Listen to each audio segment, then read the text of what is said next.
روزے کی حالت میں وضو غسل کے دوران ناک میں پانی چڑھانے کا کیا حکم ہے؟ بسم اللہ الرحمن الرحیم۔ الجواب بعون الملک الوہاب۔ کلی کرنا یعنی اچھی طرح منہ کا اندرونی حصہ دھونا اور ناک کے دونوں نتنوں میں تمام نرم حصے کو دھونا۔ نرم حصہ ناک کی سخت ہڈی شروع ہونے سے پہلے تک ہے، تو یہ غسل کے دو اہم ترین فرائض ہیں، جبکہ وضو میں یہ دونوں عمل سنت موقدہ ہیں۔ اتنی بات میں روزہ دار اور غیر روزہ دار کا کوئی فرق نہیں ہے، البتہ روزہ نہ ہو تو وضو اور غسل میں مذکورہ دونوں افعال ادا کرتے وقت ان میں مبالغہ کرنا جداگانہ ایک مسنون و مستحب عمل ہے۔ کلی میں مبالغے سے مراد یہ ہے کہ کلی کرنے کے دوران غرغرہ بھی کیا جائے، یعنی حلق کی جڑ تک پانی پہنچا کر اسے خوب ہلایا جائے، اور ناک میں پانی چڑھانے میں مبالغے سے مراد یہ ہے کہ پانی کو سانس کے ذریعے کھینچ کر ناک کے نرم حصے سے آگے ناک کی جڑ تک پہنچایا جائے، جبکہ روزہ دار کے لیے وضو غسل کے دوران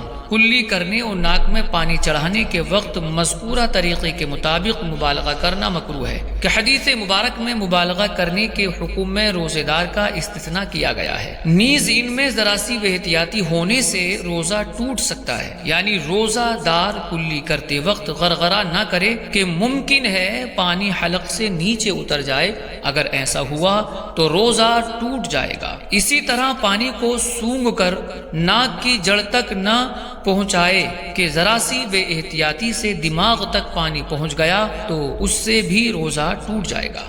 دلائل ملاحظہ کیجیے۔ تنویر الابصار اور در مختار میں ہے کہ غسل کے فرائض یہ ہیں کہ پورا منہ اندر سے دھویا جائے اور ناک کو یہاں تک کہ اس میں جمی ہوئی کثافت کے نیچے تک حصے کو دھویا جائے اور باقی سب بدن کو دھویا جائے۔ مراقی الفلاح شرح نور الایضاح میں ہے کہ کلی کرنے میں مبالغہ یعنی حلق کی جڑ تک پانی پہنچانا اور ناک میں پانی چڑھانے میں مبالغہ یعنی ناک کے نرم گوشے سے اوپر تک پانی پہنچانا اس شخص کے لیے سنت ہے جو روزے سے نہ ہو، جبکہ روزہ دار ان دونوں چیزوں میں روزہ ٹوٹنے کے خطرے کے پیش نظر مبالغہ نہیں کرے گا، اس لیے کہ نبی پاک صلی اللہ علیہ وسلم نے ارشاد فرمایا کہ کلی کرنے اور ناک میں پانی چڑھانے میں مبالغہ کرو، مگر یہ کہ روزے سے ہو تو مبالغہ نہ کرو۔ اس کے تحت علامہ سید احمد طحطاوی علیہ الرحمہ فرماتے ہیں کہ کلی کرنے اور ناک میں پانی چڑھانے میں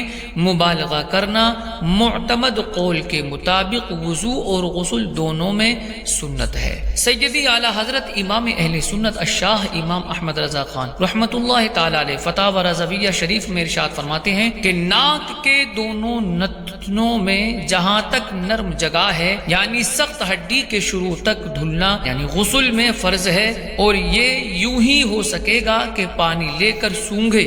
اور اوپر کو چڑھائے کہ وہاں تک پہنچ جائے۔ لوگ اس کا بالکل خیال نہیں کرتے، اوپر ہی اوپر پانی ڈالتے ہیں کہ ناک کے سرے کو چھو کر گر جاتا ہے۔ بانسے میں جتنی جگہ نرم ہے اس سب کو دھونا تو بڑی بات ہے۔ ظاہر ہے کہ پانی کا بالطبع میل نیچے کو ہے، اوپر بے چڑھائے ہرگز نہ چڑھے گا۔ افسوس کہ عوام تو عوام، بعض پڑھے لکھے بھی اس بلا میں گرفتار ہیں۔ کاش استنشاق کے لغوی ہی معنی پر نظر کرتے تو اس آفت میں نہ پڑتے۔ استنشاق سانس کے ذریعے کوئی چیز ناک کے اندر چڑھانا ہے، نہ کہ ناک کے کنارے کو چھو جانا۔ وضو میں تو خیر اس کے ترک کی عادت ڈالے سے سنت چھوڑنے ہی کا گناہگار ہوگا کہ مزمزہ و استنشاق بمعنی مذکور دونوں وضو میں سنت مؤکدہ ہیں، اور سنت مؤکدہ کے ایک آدھ بار ترک سے اگرچہ گناہ نہ ہو، عتاب ہی کا استحقاق ہو، مگر بارہا ترک سے بلا شبہ گناہگار ہوتا ہے۔ تاہم وضو ہو جاتا ہے اور غسل تو ہرگز اترے گا ہی نہیں جب تک سارا منہ حلق کے حد تک اور سارا نرم باسا سخت ہڈی کے کنارے تک پورا نہ دھل جائے۔ یہاں تک کہ علماء فرماتے ہیں کہ اگر ناک کے اندر کثافت جمی ہو تو لازم کہ پہلے اسے صاف کر لے، ورنہ اس کے نیچے پانی نے عبور نہ کیا تو غسل نہ ہوگا۔ اس احتیاط سے بھی روزہ دار کو مفر نہیں۔ ہاں، اس سے اوپر تک اسے نہ چاہیے کہ کہیں پانی دماغ کو نہ چڑھ جائے۔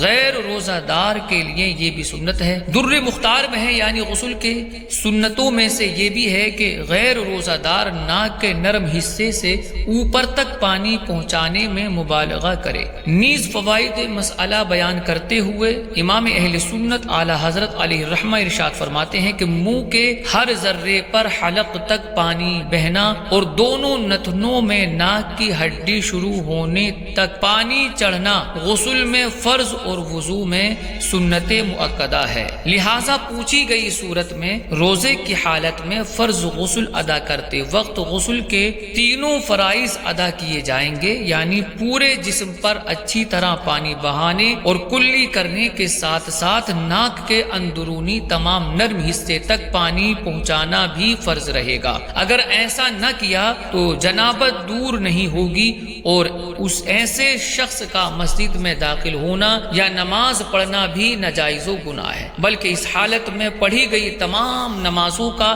از سر نو اعادہ کرنا بھی فرض ہوگا۔ یہ بات یاد رہے کہ ماہ رمضان المبارک میں عموماً بعض لوگوں میں یہ مسئلہ یوں بھی گردش کرتا ہے کہ روزے کی حالت میں فرض غسل کرتے وقت کلی کرنے اور ناک میں پانی چڑھانے کا عمل غروب آفتاب کے بعد کیا جائے گا ورنہ روزہ ٹوٹ جائے گا۔ اور حالیہ کچھ دنوں قبل ایک مسجد کے امام صاحب سے متعلق سنا گیا کہ انہوں نے اپنے مقتدیوں میں یہ مسئلہ بیان کیا کہ روزے کی حالت میں غسل فرض ہو جائے تو بغیر ناک کی نرم ہڈی تک پانی چڑھائے غسل ہو جائے گا، اور مقتدیوں کی جانب سے کئی بار وضاحت لینے کے بعد بھی وہ یہی کہتے رہے کہ روزہ دار کے لیے فرض غسل میں ناک میں پانی چڑھانا ضروری نہیں۔ الامان والحفیظ۔ مذکورہ دونوں باتیں دینی درست تعلیم سے ناواقفیت و جہالت پر دلیل ہے۔ ان غلط مسائل بیان کرنے کا نتیجہ یہ نکلے گا کہ عوام ان کے کہے کے مطابق فرض غسل ادا کریں گے اور نمازیں پڑھ کر مطمئن ہو جائیں گے کہ روزے بھی محفوظ رہے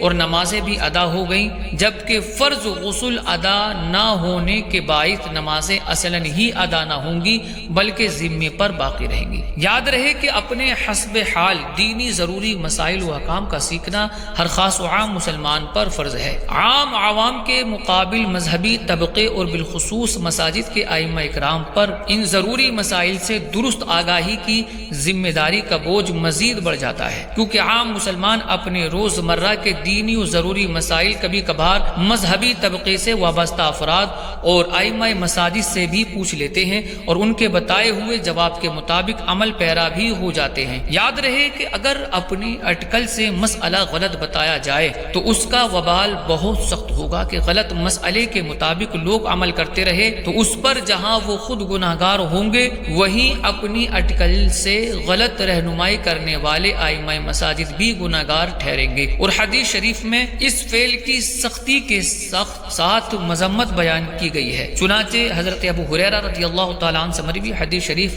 ابو داؤد کے حوالے سے مشکات المصابیح میں ہے کہ رسول اکرم صلی اللہ علیہ وسلم نے ارشاد فرمایا کہ جس کو بغیر علم کے فتویٰ دیا گیا تو اس کا گناہ اس پر ہے جس نے اس کو فتویٰ دیا ہے۔ جامع الصغیر میں مولا علی کرم اللہ وجہ الکریم سے مروی ہے کہ جس نے بغیر علم کے فتویٰ دیا اس پر آسمان و زمین کے فرشتوں کی لعنت ہے۔ اس لیے جو افراد اپنی نادانی اور شرعی احکامات سے ناواقفیت کی بنا پر اٹکل سے عوام کو یہ غلط مسائل بتاتے آ رہے ہیں کہ روزے کی حالت میں فرض غسل کرتے وقت کلی اور ناک میں پانی چڑھانے کا عمل غروب آفتاب کے بعد کیا جائے ورنہ روزہ ٹوٹ جائے گا، اور روزہ دار کے لیے فرض غسل میں ناک میں پانی چڑھانا ضروری نہیں، ان پر لازم ہے کہ وہ اپنے ان غلط مسائل بیان کرنے سے توبہ کرے اور عوام کو درست مسئلے سے آگاہ کرے اور کسی مستند سنی صحیح العقیدہ عالم دین و مفتی صاحب سے علم دین حاصل کریں، اور جب تک علم دین اچھی طرح حاصل نہ کر لیں شرعی مسائل ہرگز بیان نہ کریں۔ واللہ اعلم تبارک و تعالی ورسولہ اعلم صلی اللہ علیہ وسلم۔